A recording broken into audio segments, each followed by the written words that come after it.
Obviously, a big week, a big game.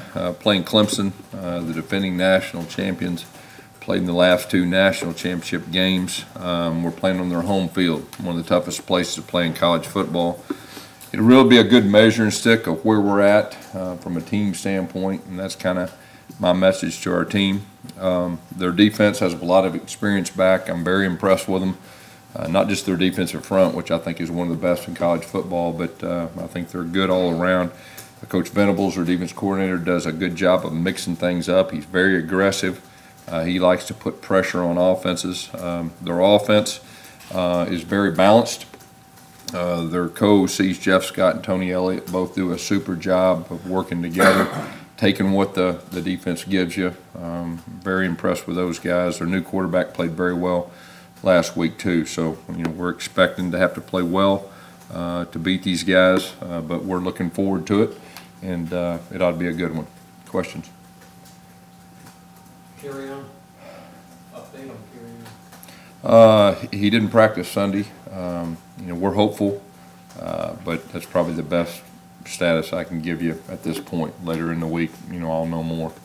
No diagnosis. What's that? No diagnosis. Yeah, there was a diagnosis, but I mean, is it hamstring?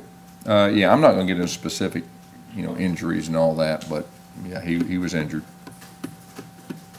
All right, with Cam Petway back in the mix this week, I mean, is he ready to go right now as far as being repped and all that kind of Yeah, I think so. I mean, he's repped all fall camp. He repped last week. I think he'll be in good shape, and he'll be fresh and ready to go. You go with Cam Martin right behind him, or how do you we'll see. Malik Miller's also in the mix too. So all three of those guys will be available. Gus, do you have a situation where if something was happening where Jarrett had to come out of the game when the game's still on? Yeah. What you would do? Yeah. If it's a long-term injury, Malik Willis will be the next guy in.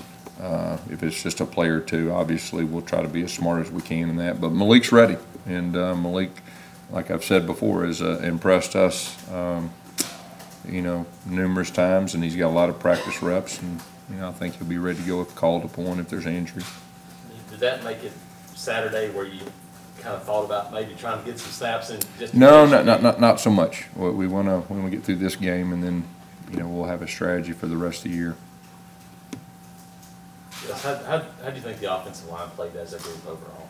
I thought they did some good things. We were able to run the football effectively. One of the pass protection issues we got hit was a miscommunication more than anything. So, but it's a new group working together. We've talked about that before, getting used to working beside each other. But it really more than anything confirmed that we got a chance to be really good up front. I feel like. The 8 tackles for losses, a lot of that miscommunication issues, or what you kind of Yeah, there was some miscommunication that we got to get cleaned up. There's no doubt, because the negative plays, obviously, we can't get behind the chains against these guys like we did last year. That was they got after us pretty good on first down and put us in some negative situations, and we can't have that this week. Tucker Brown played more than I expected, certainly, in that game. Talk about what he brings and what you like out of him. Yeah, Tucker did a solid job. Had a couple intimidation blocks, and he's a guy that he played in the bowl game last year, and I thought he played pretty well then. And Coach Porter's been impressed with him, and him and Jalen, both get opportunities to play at that tight end position. Gus, what's going to be big for Will Hastings to kind of not fall off like he did last year? He had a big game early on in the year last year against Arkansas State, just kind of fell off. Yeah, I think more than anything, it's probably experience. Last year, that was his first rodeo and all that, and he's a little older now. He's went through a spring, with a new offensive coordinator and all that, and he's been pretty consistent, and I think that's probably the biggest thing, experience and the consistency that it takes to play at a high level. After going back and watching that, what impressed you the most about your defensive line? Oh yeah, they played extremely hard. Is really what stood out to me, with outstanding effort. They were physical and played with great effort, and that's what we'll have to do this week. I mean, we're playing one of the best offenses, in college right now, so we're going to have to be very physical, and we're going to have to play our guts out. Viewing the film, what was the good and what was the bad with Jarrett Stidham in that first start when you watched? You know, I thought he did a whole lot of good things. Really, the biggest thing that stood out to me is him just needing experience. A guy that hadn't played in 600 days or something like that. And I think I brought that up last week this time, that was probably the biggest concern I had, because he's performed very well in practice and scrimmages, but there's nothing like a real game. To go out there and play another team and different things that go with it, and communication up front, communication with your teammates, taking command of the offense. But I thought he did a good job. He's extremely tough on himself, which that's usually a sign of a really good quarterback. And I expect him to play better this week. Gus, what did you see from your 9 true freshmen who played? Yeah, they all got in there. I thought for the most part they played hard. There was some mistakes, but that just goes with it. When you play true freshmen, there's going to be mistakes, and the key is that they don't make the same mistake twice. But I thought their effort and their attitude was good. Gus, Nick Craig had about 40 snaps, I think, and wasn't targeted in that game. Do you worry about something like that? Do you kind of go and say, Jarrett, we got to try to emphasize this guy or that guy? You know, each game's different. Each game plan is different. Nate is a guy that will be a big factor this year. Each game's a little different. How did Mike Horton do in his first start, and then Kaga next to him? You know, I thought Mike did a solid job. Mike's a physical guy. Of course, you know, he got a chance to play quite a bit last year. This is really Taga's first real action. And I think Taga really played well and did a good job. And he just needs experience too. I mean, you're talking about a guy that's only been playing football for a short period of time anyway. And then the fact that that was his first start and everything that goes with it. But he's very talented, and I thought he played well. There's lots of quarterbacks got hurt this past weekend. Is that something that's, with the way defenses are now, the talent on defense, that you have to be cognizant of as a coach, that you better be ready for that? You know, there's no doubt about that, and I think we've learned the last 2 years that you know, we have to have that number 2 guy ready, and possibly even number 3 guy ready. And yeah, with the defenses nowadays, I mean, you've got to have those other guys ready. There's no doubt about that. Will Hastings had some nice catches off those skippy routes, I guess is what he's calling them. What's the benefit to him actually skipping those 2 steps before he makes a break? You know, timing and everything that goes with integrity of a route and a concept. And it's not always, you know, when he does it, he doesn't always get the ball. Other people get the ball some. So it's just the timing and integrity of a certain play. Is anyone else trained to skip like that? He's the only one I ever see do it. Yeah, we got a couple others that you may see do it. You speak to the defensive line of Clemson. It seems like every year they lose 1 or 2 guys, but then they just reload. And Dexter Lawrence especially seemed to really stick out center for them. Yeah, he played well last year against us. And he's not the only one. I mean, they've got their defensive front. Like I said, I believe it's one of the top in the country. And when you turn on the film, it doesn't take long to figure that out. So, you know, it'll be a big test for our guys up front. You know, we're going to have to not only run the football, we're going to have to protect our quarterback. And so that'll be a big key to the game, I feel like.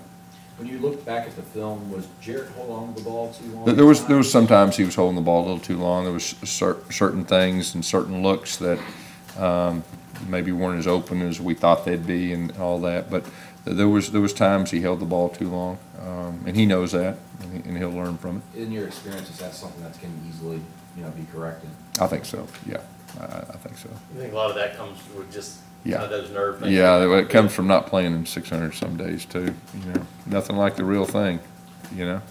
Is Ryan Davis, looks like you're ready to have a breakout season? You know, I think so.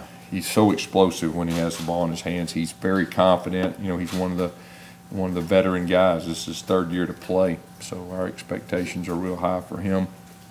And you know, Darius Slayton is another guy that is a little bit older. That you know, those 2 guys need to lead the charge.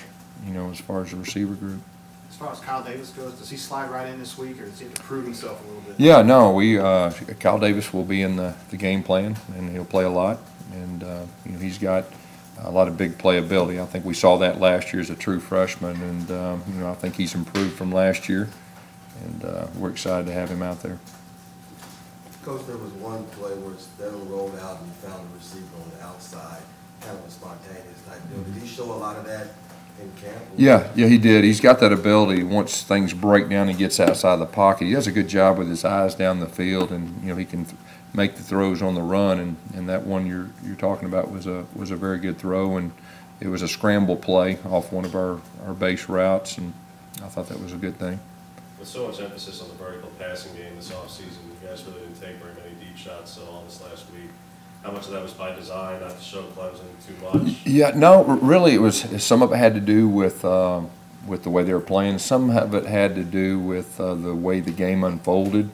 When we had the turnovers early, and we knew it was going to be a matter of time where, we could wear them down and run the football. So each game unfolds a little bit different, and but I thought Chip did a very good job. But that'll still be our emphasis on throwing the ball vertically down the field. And I think we had one that we actually dropped that if we'd have caught, I think it could have changed the dynamics of the game, early on.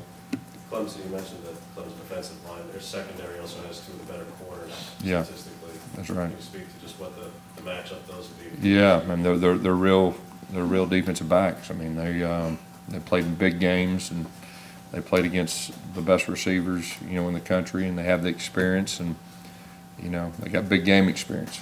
So I'm very impressed with them. Gus, what's the plan for Sean when he does become active again? Is there a chance Malik could still end up being? We'll just see where everything's at. I mean, Sean's our number 2 quarterback right now, and we'll just see where everything falls out with that. But he'll be back week 3, and we expect him to be ready to go. Guess just kind of talk about what you did personally during the game. Saturday. Yeah, I was a lot more involved with the special teams than I have been in the past, and was on the defensive headset a lot more, and just settling into the head coach. But I will tell you this, last year was good for me that I had 8 or 9 games under my belt, but I thought Chip did a very good job, and I feel good about where we're at there. Coach, when you have a quarterback like you said with Jared, it's been so long since he's played, he gets one game under his belt and now goes into this type of an environment. Is there anything that you guys do as a staff to better prepare him, or does he just really need to find his rhythm? Well, I mean, we need to build around his strengths and what he feels comfortable with, and all that. And so that's a big part of the game plan. And then there's nothing like going out there. You just got to do it. And he's been on the road, I believe, a couple of games he played in, and this will be one of the best environments there is. So it'll be good for the future, and dealing with the crowd noise and dealing with the communication and everything that goes with it. I think it'll be real good for him. And like I said at the very first, I think it's good for our team. This game will really show where we're at right now and be a good measuring stick. So I think it's good for all of them. Anything else? Gus, do you have a chance to see the Howard game? Because I know Brennan is the offensive coordinator there. Do you have a chance to talk to him at all about that? Yeah, I got home late Saturday night and saw where was the biggest upset in the history of college football, and Brennan Marion's a former player of mine I'm real proud of. Did a super job. Cam's little brother's his quarterback, and so I just gave both those guys a text of congratulations, and that was very impressive.